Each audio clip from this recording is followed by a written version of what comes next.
Happy Hump Day, everyone. You guys talk about the divisional round. I have Jason on with me to do gambling with gold. What's up, Jason? What is going on? Ready for NFL divisional week? Yeah, let's do it. Let's jump right into it. I'm ready to talk about it. All right. Let's see. Right, you got the gambling with gold intro here to get me hyped.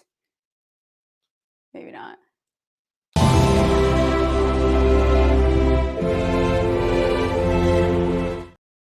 There we go. There we go. It's just good vibes. There's no way we could have started it without that. 2 games on Saturday, 2 games on Sunday. First game is 4:30 on the East Coast. We have Houston Texans, who took down the Cleveland Browns, going to Baltimore. Baltimore 9-point favorites at home. Total opened at 46, sitting around 43.5. Baltimore is at minus 340 on the money line. Initial thoughts on this game? I want to be on Houston. As soon as I saw the line came above 7, I was like, okay, this may be the spot to pound, but let's wait and see where the market takes this. We've kind of hovered in this 9.5 area. I haven't seen any spots really hit 8.5, nor have I seen the 10. It's kind of bouncing here. Seems like a little teaser protection area, which I understand. You can still do a 7-point teaser with Baltimore and San Francisco if you like. There are a couple of options out there this week. I did do a Baltimore minus 2.5, San Francisco minus 3. We'll talk about that in a second as a little taster. But I think the Texans can compete in this game, but I'm a little scared that I'm too high on the Texans after beating the crap out of the Browns. Ravens, they come off of a bye week. Their injury should be in a little bit better position. They've dominated some bad teams at home. This is not the Houston Texans team that came into Baltimore week 1, though. What are your thoughts? I mean, I'm interested. I haven't made a whole lot of bets in this game. I want to hear where you're at. So I've been on the Houston Texans all year. I was on them before the season started. It did not help that I was on them last weekend and they handled Cleveland. Baltimore is obviously, there's 2 pretty well-rounded teams, I think, left in the playoffs here. They are one of them. But Stroud also just handled one of the best defenses in the league in Cleveland quite easily. Looked just like a vet. Even the Cleveland run game, they held them to 56 total yards on the ground. Houston hasn't played outdoors since December 17th. 2 outdoor games since week 11. I think if you look at it and compare it to the Green Bay San Francisco game, I kind of want to be on Houston covering this a little bit more than Green Bay. And I think that's the opposite of where the public is at. Yeah, I know. I totally get that. And we'll talk about San Francisco in a second. And I'm sure that we're on the same side there. There's some concerns for Houston coming to this game, if we're being honest. Yeah. One of them, so you and I were both on Houston plus 2.5 and money line last week. We gave out the stat about the Cleveland Brown defense on the road is trash. Mm-hmm. That came to fruition. But let's talk about some stats here. CJ Stroud on the road is not the same quarterback he is at home. Mm-hmm. I think he has 6 touchdown passes on the road this year. Something like that. It's really, really low. This offense has not produced the same on the road this year. Now you're going to Baltimore in a very difficult spot. So there are some concerns for the Houston Texans in this game, for sure. And I think that has to be understood if you're betting on Houston in this situation. The other side of the coin is, if you want to bet on Baltimore, my suggestion would be get them in the first half. Because if they're going to dominate this game, I do not want CJ Stroud with the backdoor potential all the way open at plus 9.5, plus whatever you're going to bet it at. I'd rather just take the advantage of the first half. When Baltimore's won these games at home, they've dominated in the first half. Yeah. So I think that's probably the best way to do it. Now, from Baltimore, are you concerned at all about Lamar Jackson's history as 1, a big favorite, and 2, in the playoffs? Because in neither situation is he good covering against the spread. That's my concern if I'm betting on Baltimore. Yeah, I'm definitely concerned there. I think you're onto something just to go back to the first half. That's where I think I'll find myself betting on Baltimore, 4th in the league in first half scoring. But even you go back and you look at that game that Baltimore did beat Houston week 1, it was actually close till the end of the 3rd quarter. Yeah. And then they kind of just let it up there. Baltimore averages like their last 6, they're averaging almost 40 points per game at home. I'm a little bit nervous, though, about Lamar in this spot. We'll talk about Purdy a little bit later because I think it's a bigger disadvantage to a younger guy like him having the time off. But God, something about this Baltimore team, it feels a little bit too good to be true. And I don't know why. This is more of a gut thing for some reason. Yeah, I mean, I said before the playoffs that I thought Baltimore was going to get caught. I don't think it happens in this game, if I'm being honest. Yeah. I think it'll be next week versus the winner of Kansas City Buffalo. We'll get into that a little bit later. I think they'll have a good performance. If you want to bet Houston plus 9.5, fine. If you want to bet on Baltimore, I would do the first half. I think Baltimore as a teaser piece is probably fine. I have too many concerns about Houston outdoors and with Stroud on the road to confidently bet them at this point. Yeah. So I can't do it. And I'm sitting here, and as I already prepared some props and going through them, the only prop so far for this game that I have bet is Zay Flowers to go over his receiving yards. So I think my hesitation alone on some of these numbers tells me that I'm not interested in taking Houston to cover this spread. And then the Houston secondary against the pass, I think that, I'm talking myself completely out of the Texans here now that we're having this discussion. So I haven't made any prop bets on this game. I have on the final three. Yeah. But if I was going to do it, I would probably look towards CJ Stroud unders. I just think it'll probably be overvalued in the market, given what he did last week, given that he's playing Baltimore, given that he's playing outdoors and that he struggled on the road. There has to be some value in betting the unders. I would probably, as everything this week, get in earlier than later because the sharps are going to pound these numbers into oblivion. So if you like something, take it now.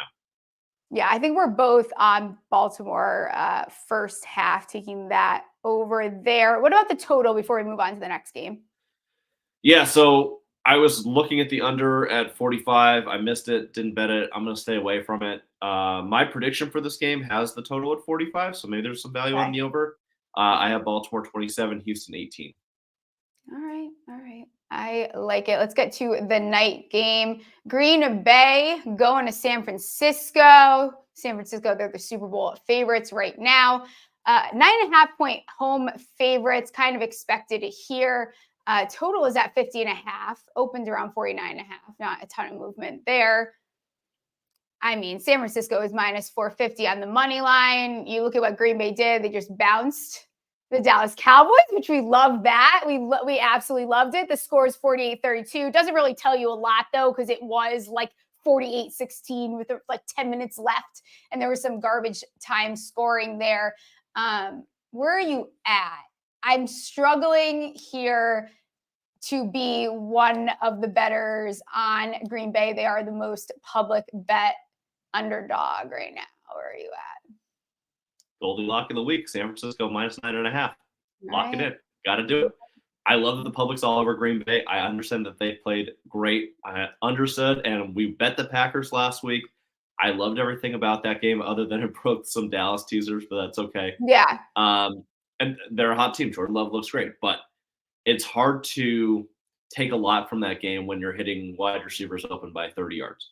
So I pin that a lot more on Dan Quinn and the Dallas defense more than I do on Jordan Love. Not that he didn't play great, not that he didn't execute, not that the offense didn't look awesome and Matt LaFleur had a great plan, but I'm going to take it with a little bit of a grain of salt.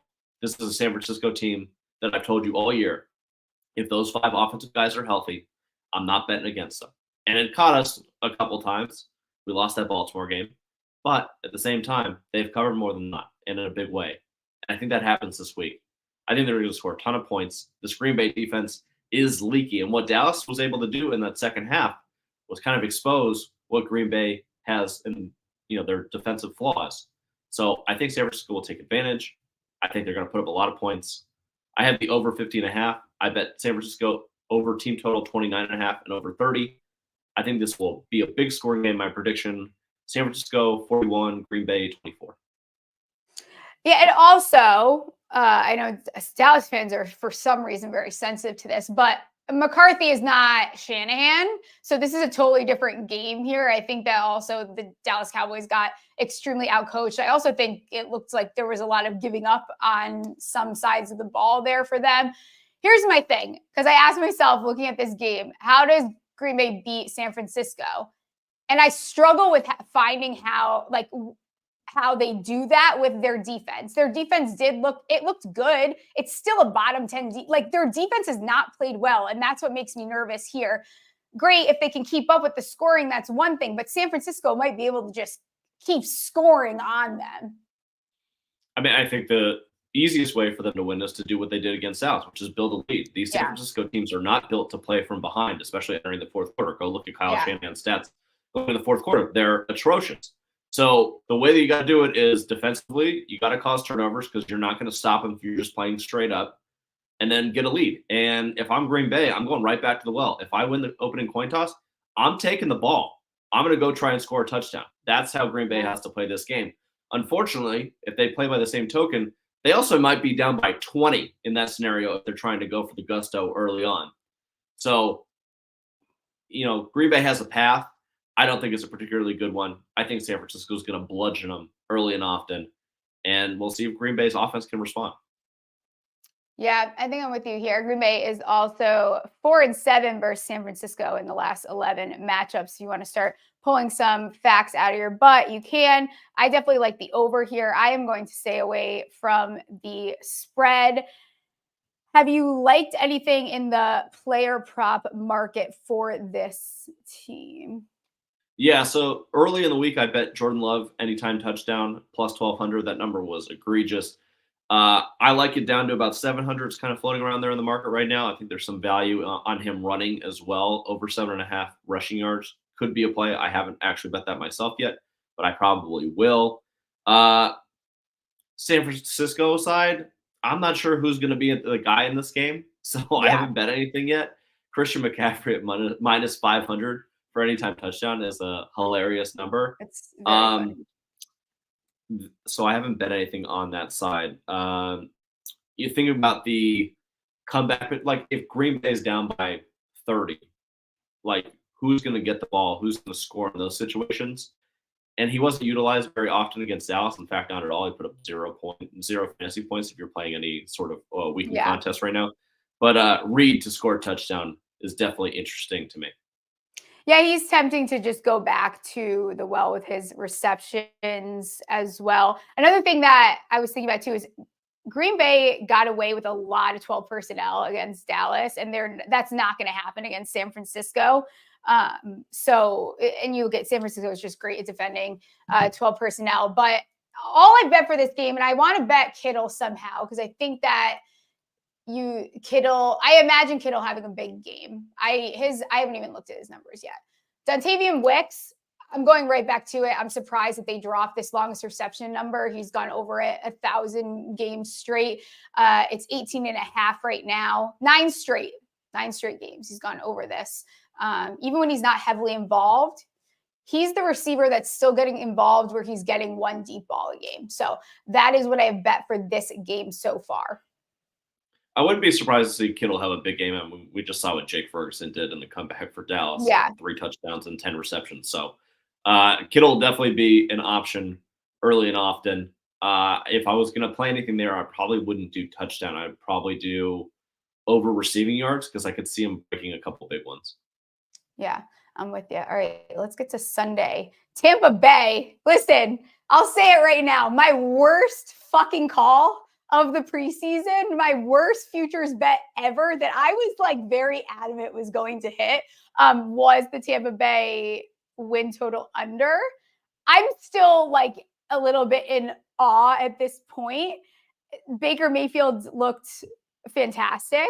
They're going to Detroit. Ford Field is a very loud, intense place. Detroit is 6.5-point home favorites. Total is 48.5. That opened at 47. Lions minus 290 on the money line. They played week 5. Detroit won 20-6. Where are you at this game? Yeah, I was actually a little surprised that this number moved from 6 and 6.5 for Detroit. I thought more people would come in on Tampa Bay in this game, especially since, like you said, it's going to be a raucous environment. This is where Baker's actually great to have as your quarterback because he's not going to give a shit. He's going to enjoy being the villain in this situation. Now all the pressure's on Detroit. You won your game. Everybody's elated. Now everybody's thinking, look, all we have to do, we win this game against Tampa Bay that everyone thinks sucks. And then if we beat San Francisco somehow, which is possible, that we're in the Super Bowl. This is crazy. And we're all going to fly out to Vegas and have a great time. So I think that Detroit went from, all right, let's get a win on the board in the playoffs. Everybody feels good to now they have real hopes and dreams. And no one's thinking anything of Tampa Bay. So I thought the Sharps would be on Tampa Bay in this situation. I think that I'm leaning towards Tampa Bay in this situation. I'm going to wait. If I get a 7, awesome. I lean a little towards the over in this game. I have the prediction at Detroit 27, Tampa Bay 23. I think Tampa Bay through the air can have a lot of success in this game against that secondary for the Lions. Mike Evans over 68.5 receiving yards. I love. You can bet that all the way up to 74.5. I still like it. And because I think that they're going to have success through the air, I don't think they're going to be on the ground as much. Rashad White under 55.5 rushing yards and Rashad White under 15.5 carries. I love both of those. Those might be my 2 favorite props of the week. Yeah, I am with you in that. I'm definitely on the over for this game. Detroit also just plays some really close games. Both these secondaries are ass. I think that there is going to be a lot of passing in this game. You look at Detroit, gave up 425, total yards to the Rams last week in that win, which was an extremely close game and could have gone either way, really, with a couple different calls, either whether that's coaching or on the refs' part. The 3rd most passing yards in the regular season, Detroit gave up. Like, they were giving up a shitload through the air. And you look at their secondary, there's nothing impressive going on there. So I took Amon-Ra longest reception over 24.5 minus 110. Going back to Chris Godwin, longest reception 20.5. And I was going to ask you about these. Baker Mayfield, looking at his numbers, his attempts are sitting at 34.5, completions are 21.5, and passing is actually 245.5, which I thought that number feels very trappy. So I was going to stay away from it and maybe lean the completions. It definitely feels trappy, the 245.5. It seems too low. Definitely, like, on first instinct, just thinking there, like, the over sounded good, which is always suspicious. It depends if you think that they're going to be playing from behind or not, if you like the completions or the attempts more. I lean a little bit more towards the attempts because I could see Detroit doing what they did last week, especially with that hyped up crowd, in jumping out to a big lead, especially if their running game gets going. That's the key for the Lions in this game for me. Yeah. You can let Goff throw it all he wants. When that running game's going, they are tough to stop. And the Rams figured it out in the second half, or the Lions didn't commit to it. I don't know which one it was. But in the first half, they were just running down the Rams' throat. And you saw, they jumped out they got 21 points on the board really quickly there. So be interesting to see what happens this game. I do like Tampa a little bit, though. Maybe I'm reading too much into the Eagles game, even though the Eagles stink. I just think it's a tough situation for Detroit to come out and play their best game of the year. Yeah, I think this ends up being a close game. I think that Tampa could cover this, especially because we know what Goff is like under pressure. And I think that they're going to be very aware of that and try to make him as uncomfortable as possible. I hope for everyone that I know here that they win. I actually know, the crying fan that was all over and viral. I actually know him. I was at his brother's wedding. His brother was the one next to him. And Anzalone gave them tickets to go to the game. So they're going back. So for them, I hope that they win because that's so much fun and awesome on Anzalone to do that. Anzalone. I'm thinking of SGPN because they call him Anal Zone, which is just, I can't believe I even mixed that up because I'm used to hearing that nonstop. But I think for my people in Michigan, I hope that they win this game. Very exciting for them. Their secondary scares the shit out of me. And I think that that's where Baker could eat here. So I think that Tampa can cover this number. What do you think of the quarterback interception props for this game and the entire weekend? Because you're the queen of this.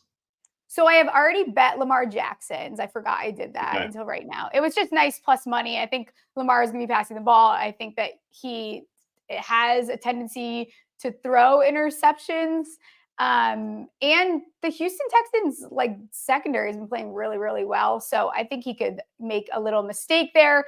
And then Baker again, even though I keep saying their secondary stinks, Baker's number is a little bit better. Goff is tempting, but I've stayed away so far from everyone else's. But that'll probably change before the weekend starts. If you're thinking that Baker's going to have 34.5 attempts or more, You got to think that one of them's he's going to throw one, right? Yeah, I get that he's like, I'm so excited for Baker in this like resurgence that we're having, but you are what you are at the end of the day. So I think that we get at least one mistake out of him. That's kind of where I was leaning on this. I wanted to see if Baker would throw in you. Exactly. Let's get to the last game, the one that everyone's talking about. Everyone's so excited about.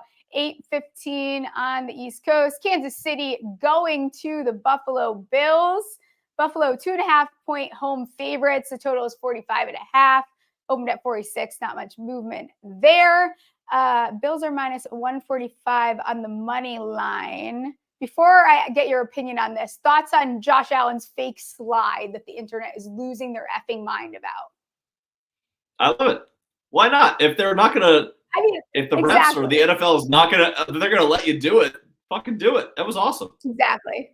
Yeah, exactly. If you're going to get away with it. It's like the Eagles, like until you litigate this into the league, like you're allowed to do as much as they'll let you do. So it was fantastic. He should do it again.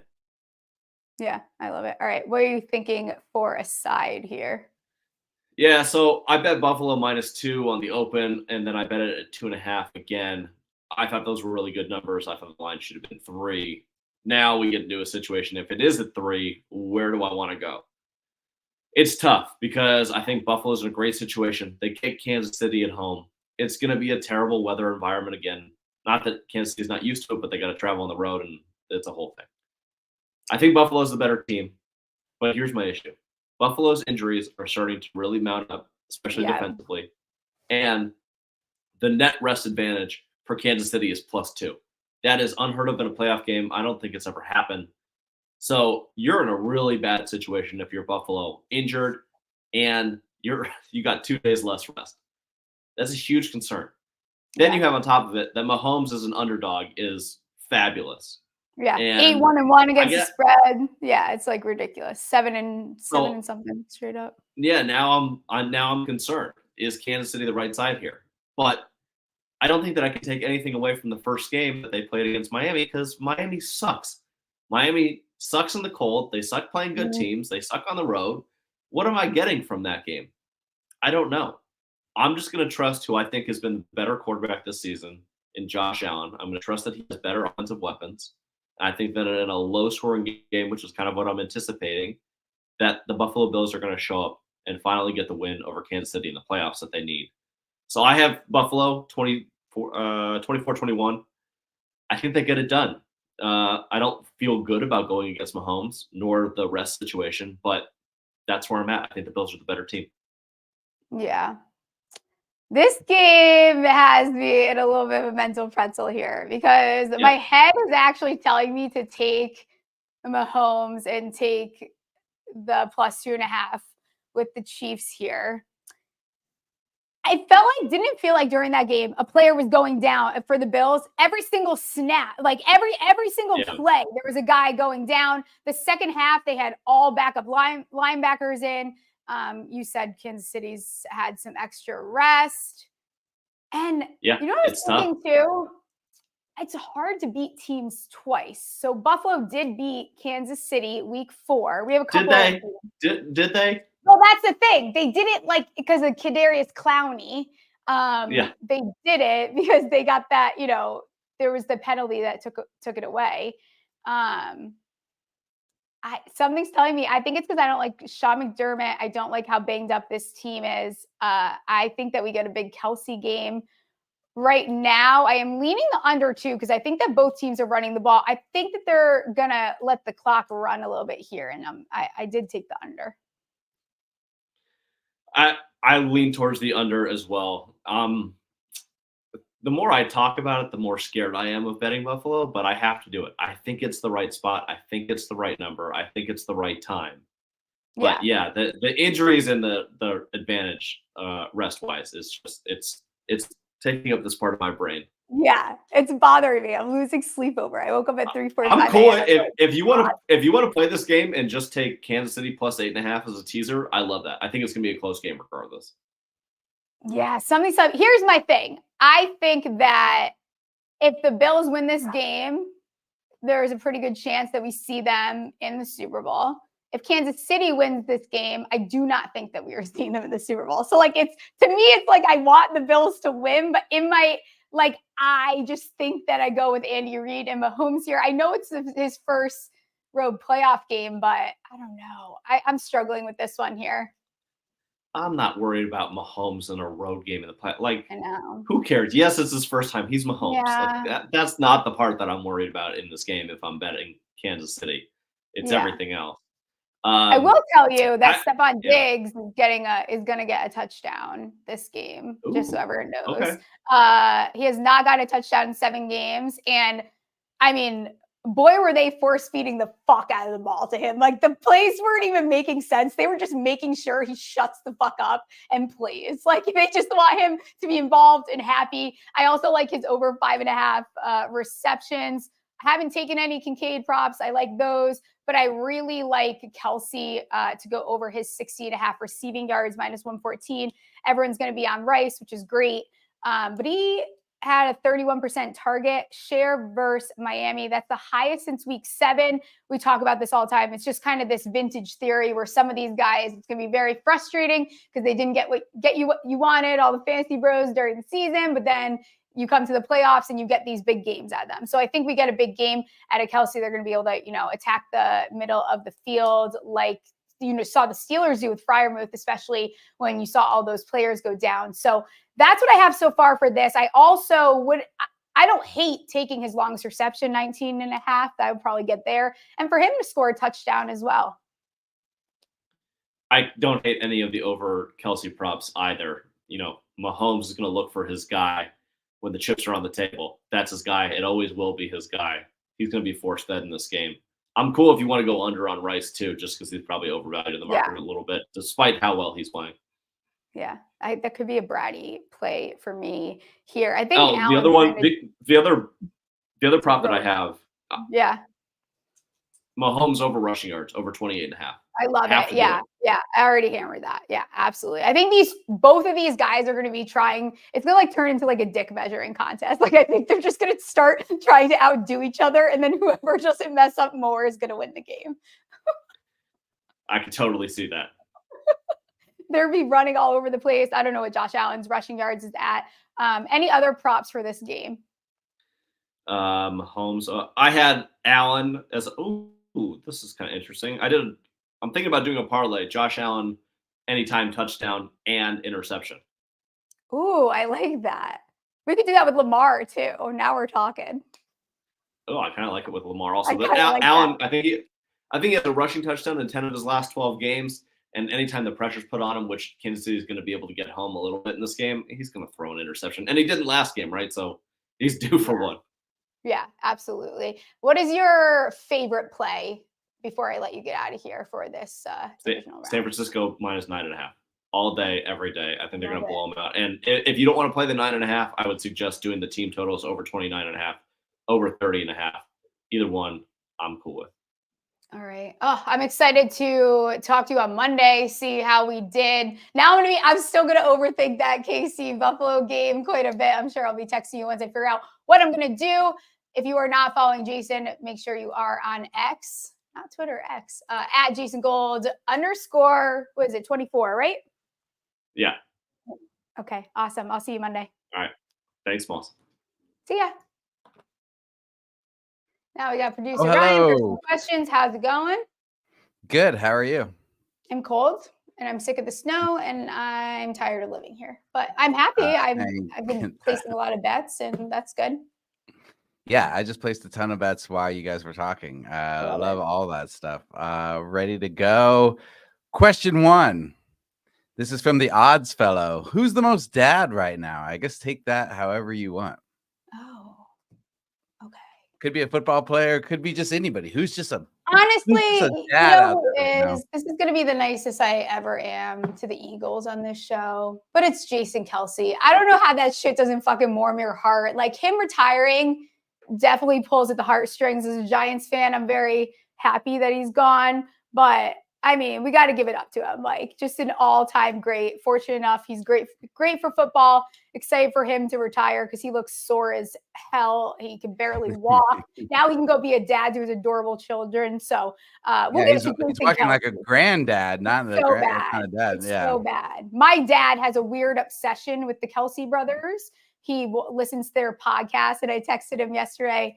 Are you sad about Jason retiring? And he goes, yes, but it's time. That was it. That was just there you go. So there you go. There you go. Dad on dad explanation there. There we go. This is from Darius Smith, who should be watching. Which QB, if you could, would you want for the Giants? Love or Stroud? Stroud. Yeah, I kind of guessed that with your Texans obsession. Yeah, absolutely. And it's like Love just works for the Packers. Like if he came to the Giants, it just wouldn't work. I feel like it just wouldn't fit. Yeah. All right. Final question from Duncan Childress. Which wide receiver, tight end are gonna pop off for the Packers? You guys mentioned Reed in the chat today. Yeah, I think looking back at Musgrave too, like I said, I'm gonna stick with Dontavian Wicks. They're so lucky that they have so many options there. So I believe they do go back to Reed. I haven't bet on it quite yet. But we have the player prop show on Friday. Moonoff will be on, and we will go through all of our best bets and all the player props galore on Friday. Yeah, you give your quadruple Ds. We'll have all the player props. It's going to be a great show. And so get ready for all your bets. And I have them locked in already. I have to send them to you after this, and then we'll get them posted, but not until after the show. So everyone come watch the Friday show. Sounds good. Sounds good. All right. Anything else before we get out of here? No, that's it. Like, subscribe, do all the things, and we'll see you Friday. Watch them make it, break it, break it, break it.